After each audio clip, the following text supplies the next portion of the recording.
Espera. Hay algo. Tienes razón.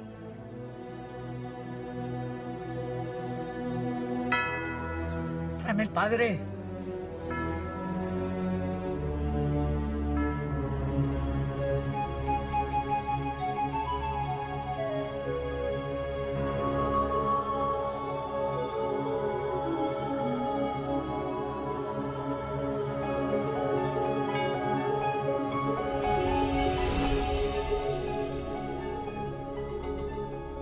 History is a gift of knowledge handed down to us by generations past.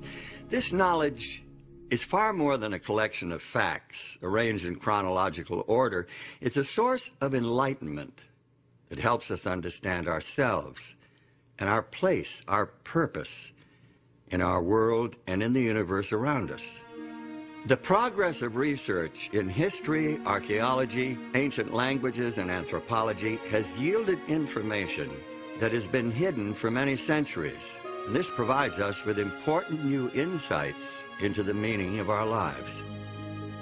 It's natural to start a story at the beginning, but in the case of our own story, that's more easily said than done. How can we discover the origins of our own experiences?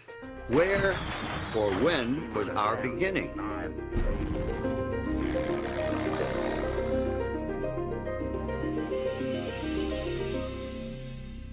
The ancient Babylonians left us one of the oldest myths about human origins.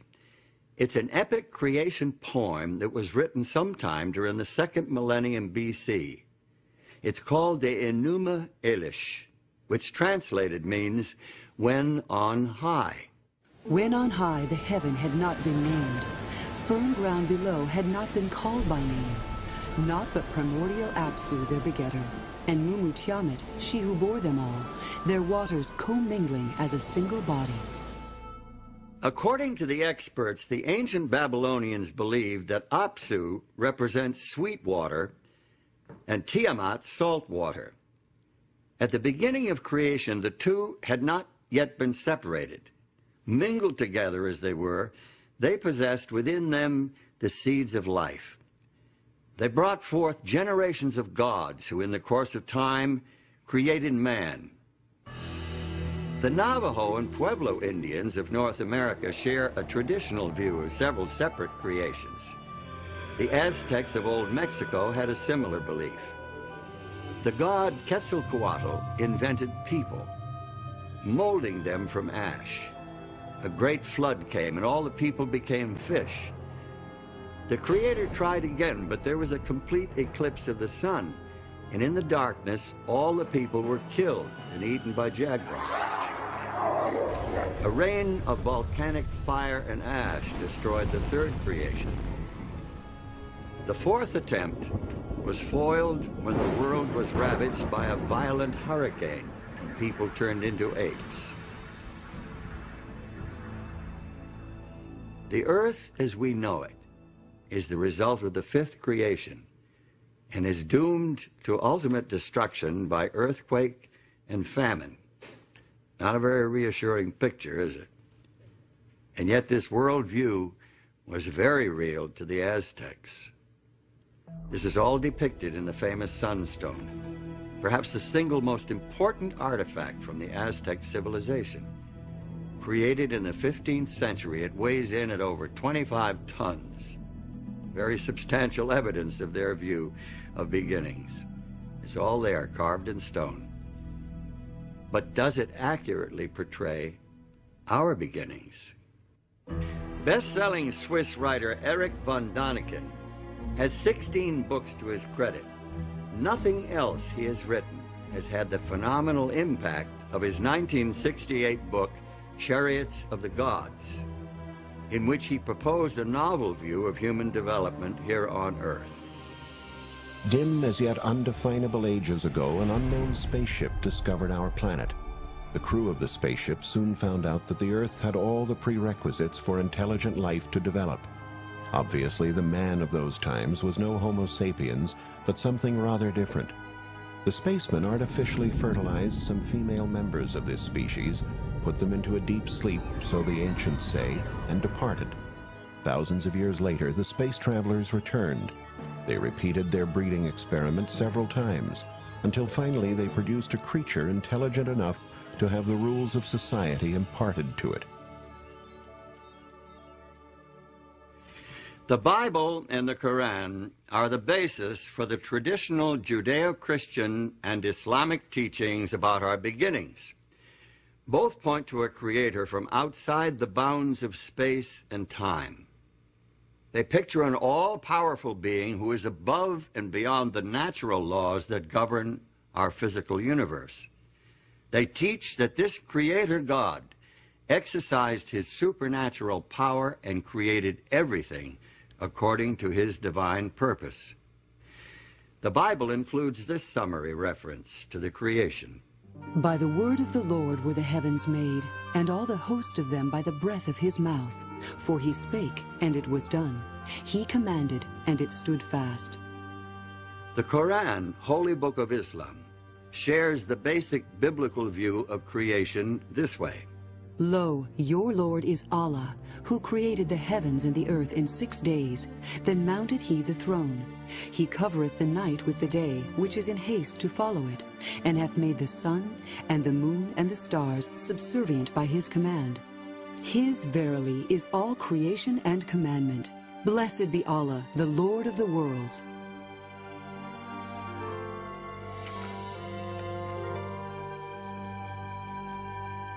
By the early 1800s, some scientists were proposing new theories regarding the origin of life on Earth, theories that conflicted with traditional creationism. In December of 1831, the HMS Beagle set sail from England on a 5-year round-the-world voyage. Aboard this survey ship as an unpaid naturalist was 22-year-old Charles Darwin. Darwin's observations and conclusions would revolutionize the conventional view of origins. Their idea was that God had created specifically for each environment the animals and plants that fit into it. Well, if that was true, then one oceanic island ought to resemble another oceanic island. And what Darwin found was that the oceanic islands didn't look anything alike. The species that were on the oceanic islands were similar to the nearest continent, not to other oceanic islands. Darwin's most significant discoveries took place in the Galapagos Islands, more than 1,000 kilometers, about 600 miles, off the west coast of Ecuador. Darwin discovered animal species that were unique to that archipelago. He also noted distinct variations between similar animals on different islands. He came back one day having picked up a tortoise shell from the island that he had been visiting, and the fellow who lived there and was staying at the main population center said, "Oh, you've been to," and named the island he'd been to, and he was floored. He said, "How do you know where I've been?" And he says, "Because that tortoise came from the island." And he says, "How do you know that?" And he said, "Because each island has a specially shaped tortoise, and I can recognize them." And that just blew his socks off.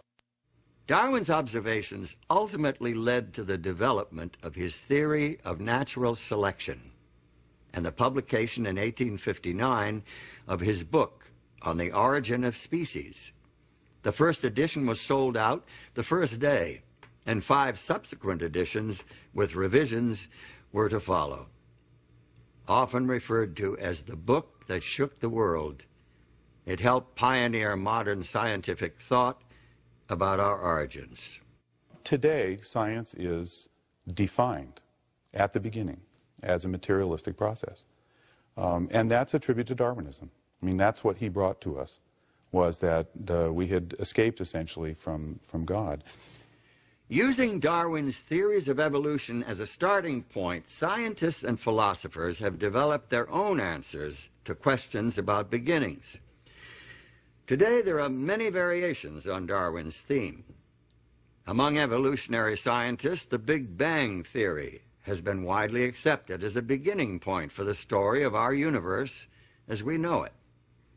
This theory suggests that all the matter that now exists in the universe is derived from a tightly compressed, incredibly hot mass of subatomic particles that exploded something like 10 or 15 billion years ago. That tremendous blast of creative energy set the universe in motion and eventually gave birth to galaxies and stars and planets, and ultimately to every form of life and matter within the universe. The way scientists today talk about this, the Big Bang really is the whole universe, and that it is really space itself which is expanding and creating new space in the course of time. If we think of ourselves in a way as kind of being able to look at the universe from some extra dimension, it perhaps would appear as the tremendous explosion starting out from a single point. The theory of evolution teaches that life on Earth has evolved over vast periods of time, with simple single-celled forms developing into complex organisms purely by blind chance, through a process of trial and error. It was this process that Charles Darwin called natural selection. And he said, essentially, that there were 4 steps. He said, first of all, variation exists. No 2 individuals in a population are ever exactly alike. Secondly, that every population overproduces. More young come into existence in 1 year than can possibly live until the next year. So that leads to the struggle for existence, the competition, and then survival of the ones that are the fittest. The fittest are simply those that have variations that give them an advantage. And the last thing was that the variations are inherited, so that the ones that live reproduce, and their offspring are more likely to have these fit variations. Are we the unplanned and accidental result of evolution through natural selection? Or are we the handiwork of a supreme being, the Allah of the Quran and the God of the Bible? Do we owe our existence to the Aztec or Babylonian gods, or to some alien creatures from outer space? What is the truth about our origin?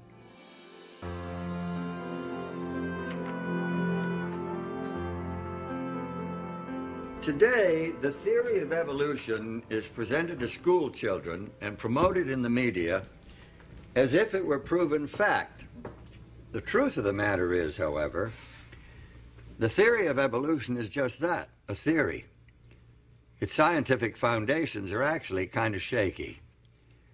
Molecular biologist and author Michael Denton gives us this insight into Charles Darwin and his theory. The popular conception of a triumphant Darwin increasingly confident after 1859 in his views of evolution is a travesty. On the contrary, by the time the last edition of The Origin was published in 1872, he had become plagued with self-doubt and frustrated by his inability to meet the many objections which had been leveled at his theory. Darwin's theory of natural selection could not be thoroughly tested in his day due to the limitations of the scientific equipment available at that time.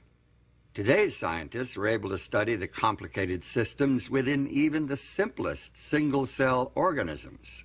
Many people think of single cells as being less complex than multicellular organisms. Darwin thought so, and he thought that the first organism was a cell. Darwin can be excused for thinking so because the equipment to look inside the cell and see what was going on just didn't exist then. Now that we have it, we look inside the cell and we find enormous complexity. Amoebas move like we move. They don't have muscles, they have microfilaments. We digest our food. We do respiration. But so does the amoeba. They're much smaller than we are. They don't have but one cell, but they do all of the things we do, and they're just as complex. The complexity of even the simplest life forms is one of the reasons why many scientists are becoming increasingly dissatisfied with the evolutionary explanation, with its reliance upon pure, unguided chance. There's good reason for scientists to question the power of chance. Take a look at this simple demonstration. You see what I mean. Now, here are 3 blocks, numbered 1, 2, 3. There are 6 possible combinations of these 3 numbers. Now, I'll put the blocks into this box. and shake it up.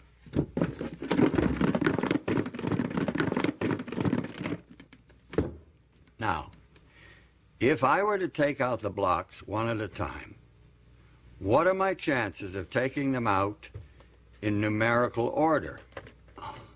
Well, I can expect to draw out the numbers 1, 2, and 3 in that order on an average of once in every 6 attempts.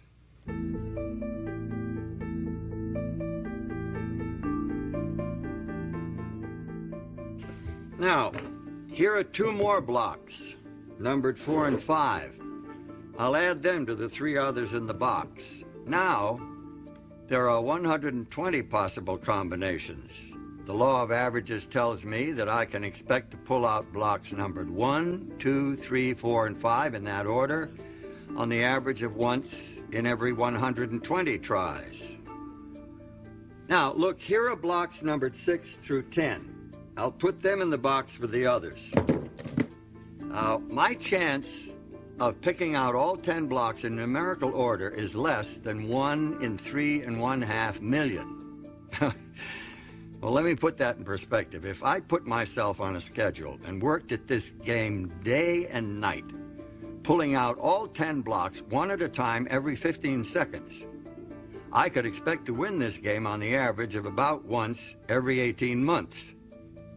What if I doubled my quantity of sequentially numbered blocks to 20? How long should I expect to work at this game to get all 20 out of the box in order? Now, let's suppose that I could play at blinding speed and get all 20 blocks out in just 1 second, then do it again the next second and every second thereafter. Now, the law of averages says that I can expect to get the 20 blocks out of the box in order at the rate of once every 77 billion years. This little numbers game is nothing compared to the intricate complexity of even the simplest bits of matter. Physiologist and author Pierre Lecontenue, in his book Human Destiny, estimated the chance of forming a 2,000 atom protein molecule as something like 1 in 10 to the 321st power. There's really no good way to express that number. It's incomprehensible. Find yourself a large sheet of paper. Write 10 followed by 320 zeros. Now listen to what Lecontenue says. Events which need an infinitely longer time than the estimated duration of the Earth in order to have one chance on the average to manifest themselves can, it would seem, be considered as impossible in the human sense. This chunk of coal is about 70% carbon by volume. Carbon is essential to all organic life, and it's the 4th most common element in the universe. Yet this very ordinary element is extremely complex. In order for it to be produced naturally, 3 helium nuclei must combine to form a single carbon nucleus.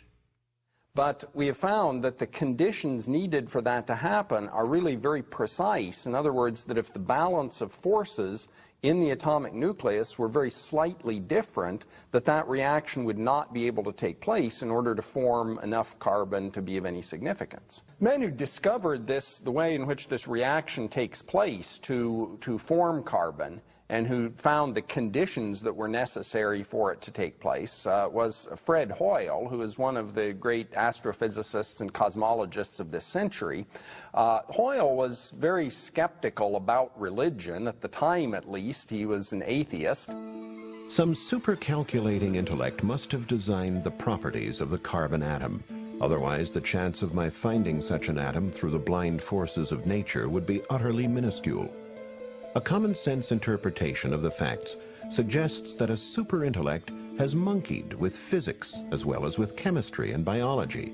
The numbers one calculates from the facts seem to me so overwhelming as to put this conclusion almost beyond question. It seems that evolution through a long series of random unguided mutations is a practical impossibility. This fact casts a cloud of doubt over the entire evolutionary scenario. Scientists are now looking for shortcuts, miraculous jumps out of the realm of chance.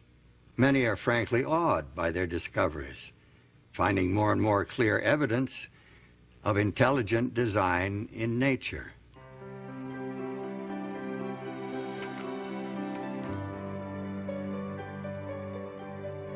Intelligent design, of course, requires a designer.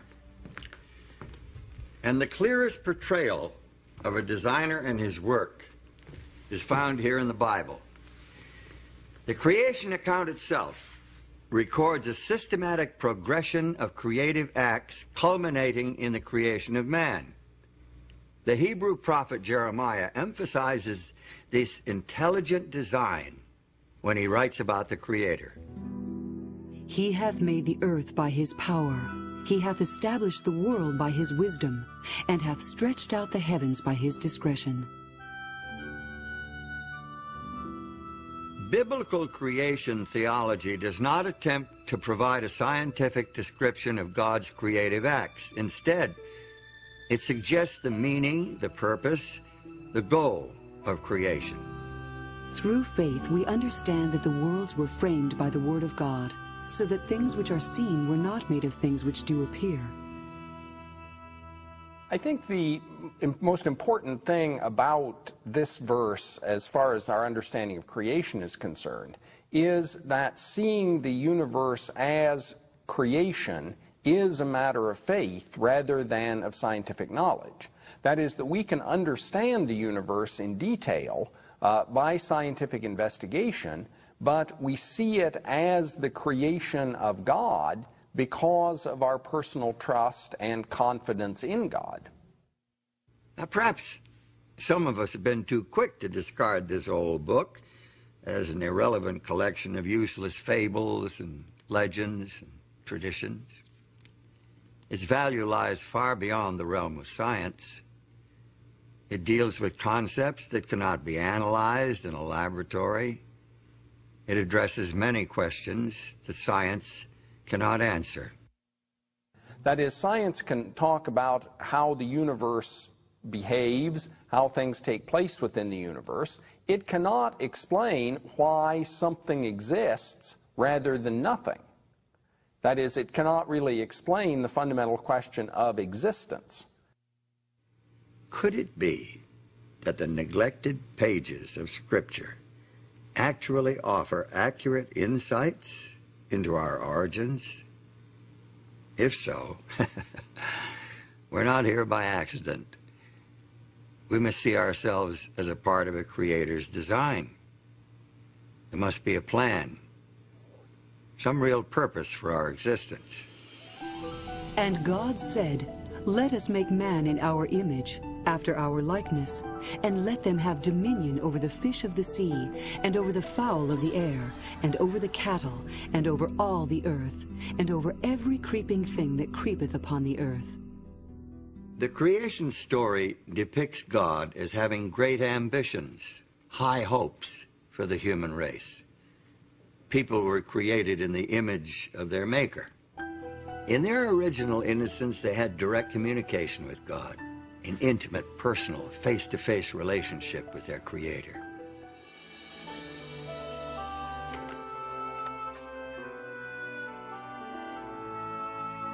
After the creation of human beings, the Bible reports that God marked the end of creation with a day of rest, thus establishing the weekly cycle for human life. Thus the heavens and the earth were finished, and all the host of them. And on the seventh day God ended his work which he had made, and he rested on the seventh day from all his work which he had made. And God blessed the seventh day and sanctified it, because that in it he had rested from all his work which God created and made. God creates the entire world in 6 days, and then he rests on the Sabbath. The Sabbath is, though, a creation in and of itself, because what it does is put the rest of the 6 days in perspective. What did God create on the seventh day?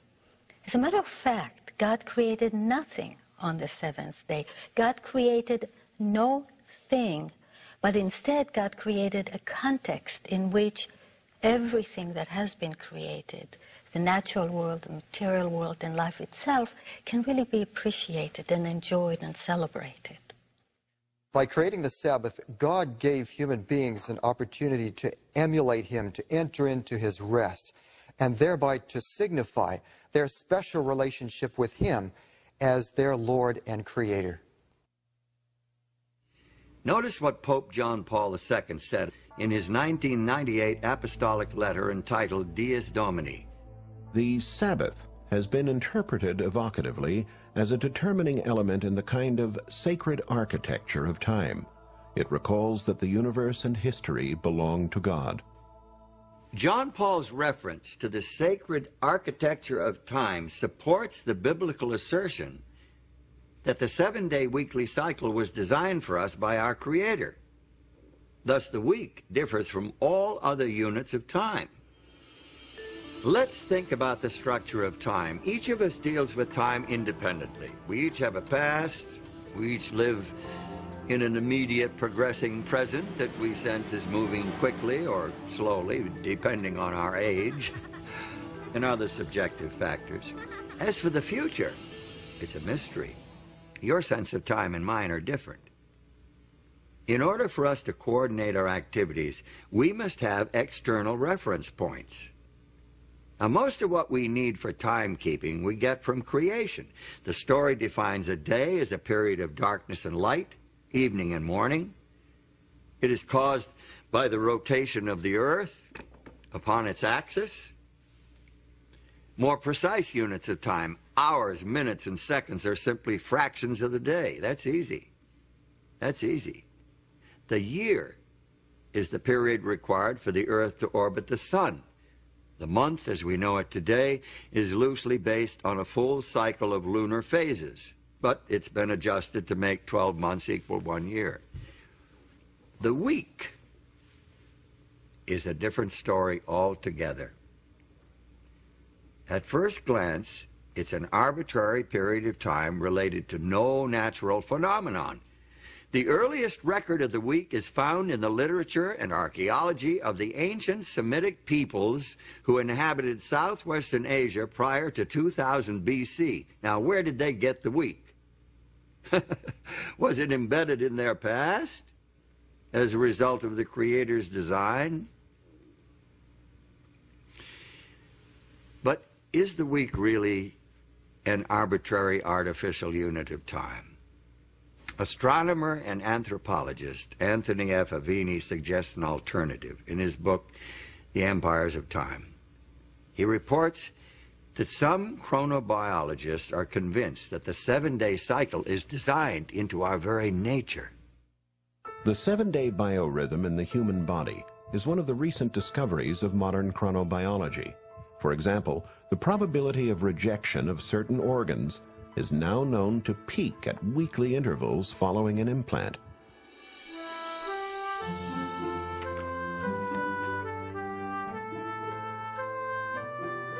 The widespread acceptance of the 7-day week over thousands of years of history is additional evidence supporting the divine origin of the weekly cycle. But if the week of Genesis has survived the thousands of years since the original creation week, why has recognition of the Creator not been preserved just as successfully?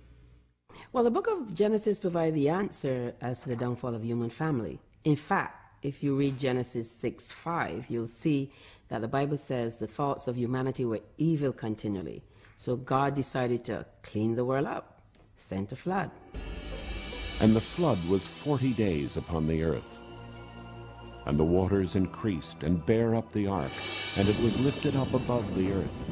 And the waters prevailed exceedingly upon the earth, and all the high hills that were under the whole heaven were covered. In spite of this dramatic demonstration of God's power and his displeasure with people not following his way, mankind soon forgot again, and they started to build idols to themselves instead of worshiping God. And the whole idea of the weekly cycle, which showed 6 days of work and a Sabbath, was forgotten. And what mankind did was incorporate the weekly cycle into astrological tables instead of remembering the God of creation. About 2,000 years before Christ, there lived in the Chaldean city of Ur a man who is claimed by all three of the world's great monotheistic religions, Judaism, Christianity, and Islam, as one of their primary founders. In the biblical account, Abram, later renamed Abraham, is a key player in God's plan to win back the hearts of the human family and revive a knowledge of the Creator.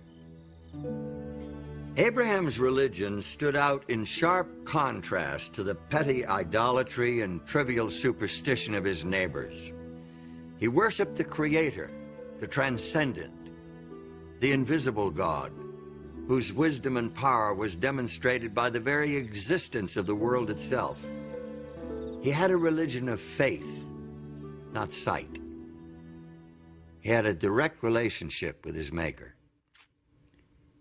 According to the Old Testament report, the Creator God revealed the principles of his relationship with the human race in 10 commandments engraved on stone tablets.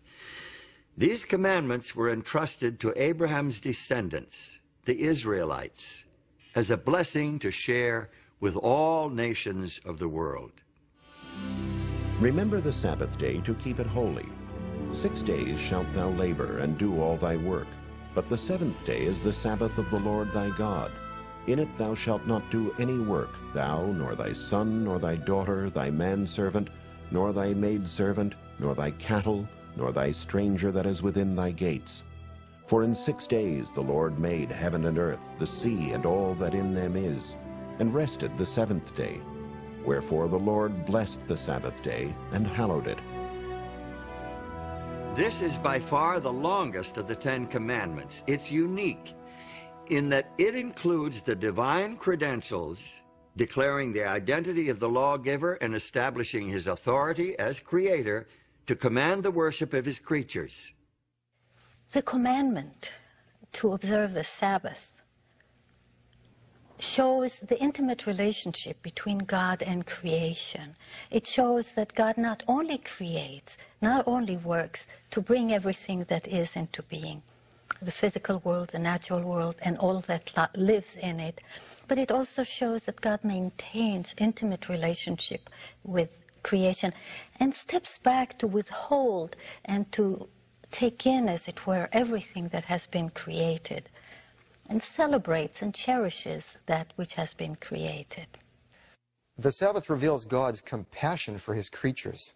In Exodus 23, verse 12, there's a law regarding the Sabbath, and it says, 6 days you shall do your work, but on the seventh day you shall rest, that your ox and your ass may have rest, and the son of your bondmaid and the alien may be refreshed.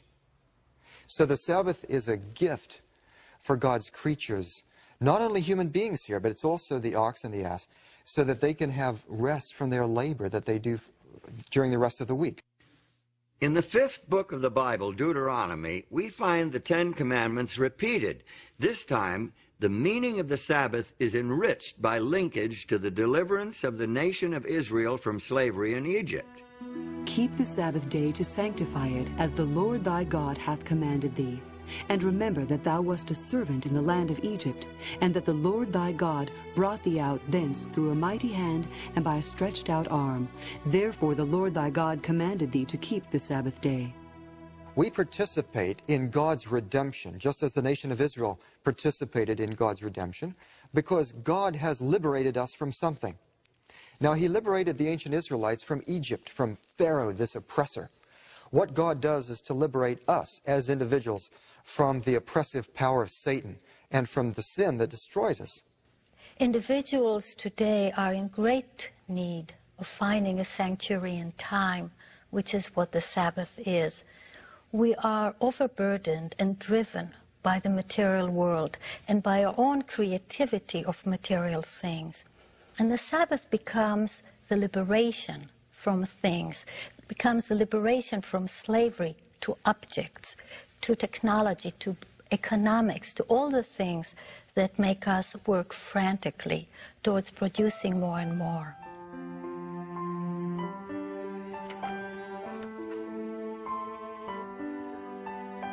Since the seventh-day Sabbath has such rich meaning, and since it is part of the Ten Commandments, why is it not more widely observed today? Good question. Especially in view of the widespread recognition that this commandment, along with the rest of the 10, applies not only to the people of Israel, but to the whole human family.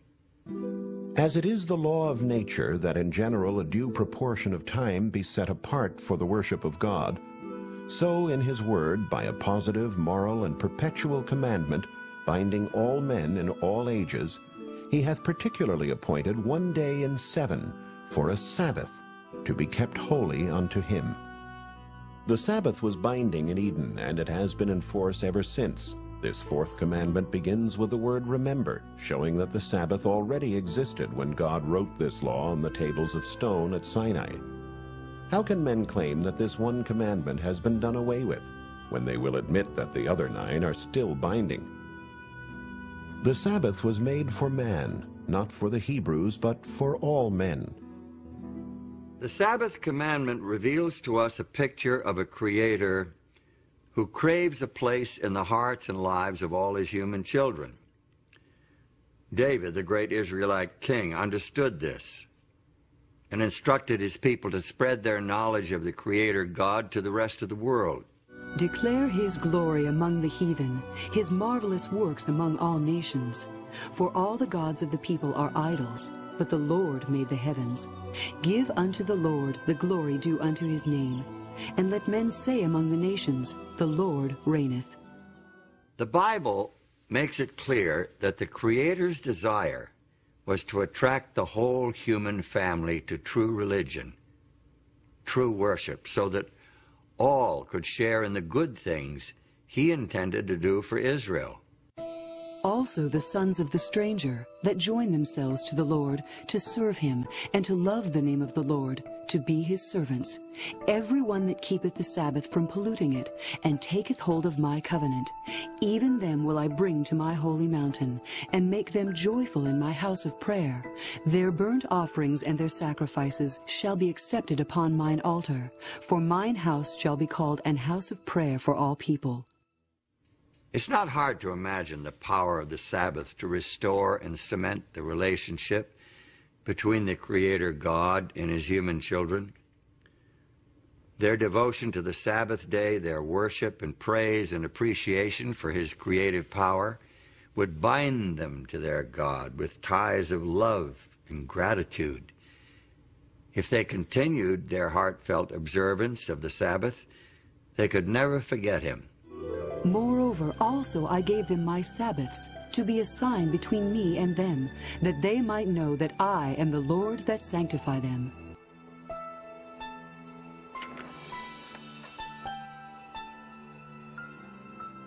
To those who honored the Sabbath of God, the day took on deep personal meaning.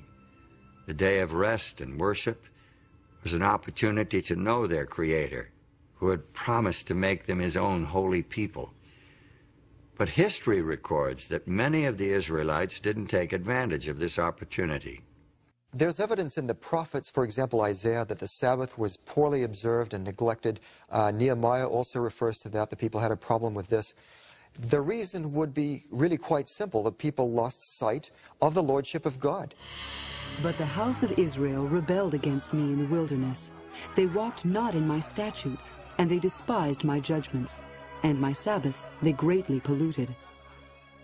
The Sabbath, symbol of Israel's unique relationship with God, the very heart of a Creator-oriented worship system, was commonly desecrated. Finally, the prophet Jeremiah announced the result of Israel's apostasy. Just imagine the prophet Jeremiah walking up and down the streets of Old Jerusalem. It wasn't a happy message that he bore. He warned the people that their city was to be destroyed, their temple destroyed, and that they would be carried away to Babylon to serve the king of Babylon. 70 years. nobody listened. From about the year 605 BC, the armies of Nebuchadnezzar, king of the Neo-Babylonian Empire, repeatedly invaded the Israelite homeland. His army eventually destroyed the capital city of Jerusalem and carried most of the inhabitants into exile. Some of the captives were taken to Babylon, while others were dispersed throughout the empire. And now, far from their homeland, far from all that they had held dear, many of the Jews began to realize that they had made a terrible mistake. Many of them began to realize that they must return to the God of their fathers and the worship of their ancestors. Now, many of these Jews, men of great ability, rose to high position in their foreign lands. Daniel, for example, became the prime minister of the kingdom of Babylon. And when the Medo-Persian Empire took over, he rose to the position of first president of the land. It was Daniel who led Darius the Mede to recognize the God of heaven. I make a decree that in every dominion of my kingdom men tremble and fear before the God of Daniel, for he is the living God, and steadfast forever, and his kingdom that which shall not be destroyed, and his dominion shall be even unto the end.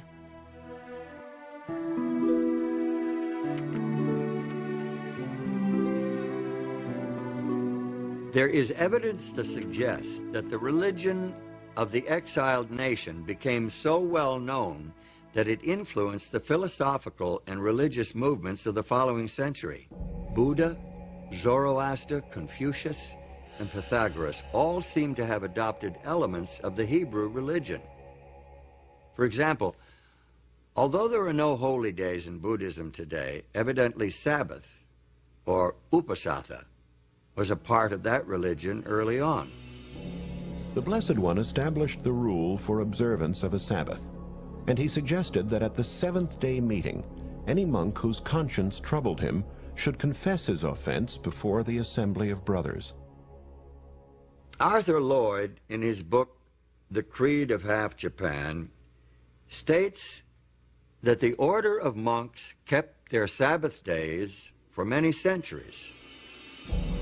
Even Confucius may well have been reporting about the seventh-day Sabbath in this passage from one of his classical works.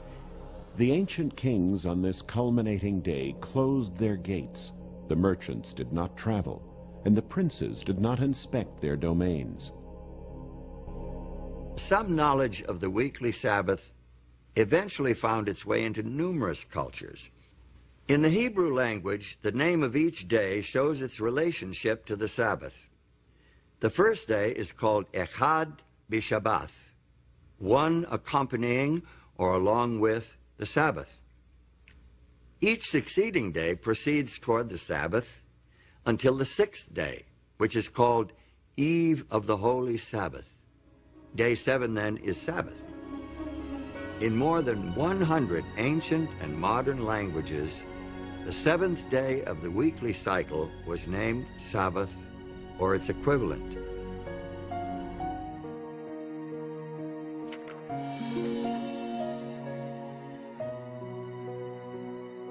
So, it seems that in their exile, at least some of the Jews succeeded where their nation had failed during times of peace and prosperity. They spread the knowledge of God and His law among other nations. But what would happen when these captives returned to their homeland? Would they maintain the worship of the true God, or would they revert to the practices of previous generations? We find an answer in the story of Nehemiah. Nehemiah did not return to Jerusalem when the others went, but when one came telling the state of affairs. This news so saddened Nehemiah that he says he actually sat down and wept. In fact, he finally decided that he must, if possible, go to Jerusalem himself to see what he could do to help. Nehemiah was a capable and energetic leader. He successfully directed the reconstruction in the city of Jerusalem, but he didn't stop there. He was a zealous reformer with a burden for restoring the spiritual life of his people, because he saw Sabbath breaking as a reason for the years of captivity. He was particularly devoted to preserving the sanctity of the holy day. He discovered that the people were buying and selling on the Sabbath day. Well, he said, we can't do this sort of thing. This is the reason why we were sent into captivity. And when the merchants still continued to come, he ordered the gates barred on the Sabbath day. And when they still continued to come and camp outside the gates of the city, he threatened to have them arrested. A priest named Ezra assisted Nehemiah in his work. He exerted a strong influence on the spiritual life of the Jews of his day. Ezra taught the people God's laws and led a spiritual revival and reformation based on the inspired scriptures. The people joined together in a solemn oath to obey the commandments that God had given through Moses. They promised not to desecrate the Sabbath by entering into commerce on that day. They observed the holy day so carefully and consistently that Sabbath keeping became a distinctive characteristic of their nation. During the period between the end of the Bible's Old Testament record and the beginning of the story of Jesus Christ in the New Testament, there was almost continual upheaval in the Middle East. The armies of Alexander the Great overran the Persian Empire. Within a short time, Alexander himself died, and his empire broke up into rival factions. Palestine, along with Syria, eventually came under the rule of the Seleucid dynasty. King Antiochus IV is notable especially because of his opposition to the religion of the Jews. His troops took over the temple in Jerusalem and set up a system of pagan worship in its courts. Josephus, the famous chronicler of Jewish history, tells us that Antiochus tried to stamp out all visible evidence of the Jews' spiritual identity. So he sent emissaries to Jerusalem, declaring, they must tear down the altar of Jehovah. They must give up the worship of the Sabbath. So they gathered themselves together, fled to the wilderness, and there they found a cave that could accommodate their numbers, about 1,000. Now when it was told the king's servants that certain men who had broken the king's commandment were gone down into the secret places in the wilderness, they pursued after them a great number, and having overtaken them, they camped against them, and made war against them on the Sabbath day. And they said unto them, Come forth, and ye shall live. But they said, We will not come forth, neither will we do the king's commandment to profane the Sabbath day. And they burnt them as they were in the caves, because they were not willing to break in upon the honor they owed the Sabbath, even in such distresses. There were about 1,000 with their wives and children, who were smothered and died in these caves. The martyrdom of those Jewish patriots in the days of Antiochus IV is a great testimony to the power of their beliefs. Their God and his Sabbath meant more to them than life itself. Their sacrifice was a victory of faith. The Old Testament, supported by the evidence of history, language, and culture, establishes the Sabbath as a sacred memorial to the creative and redemptive work of God. It declares the Sabbath to be a sign of the intimate relationship between the Creator and those who worship him, a day of rest and worship that can bind the hearts of human beings to the heart of their Creator. When early Christians inherited the Sabbath, the teachings of Jesus Christ and his disciples serve to emphasize and enrich its meaning, magnifying its importance. Today, for many Jews and Christians alike, it is still a central point of spiritual life and worship. To this day, it remains a defining element in the sacred architecture of time.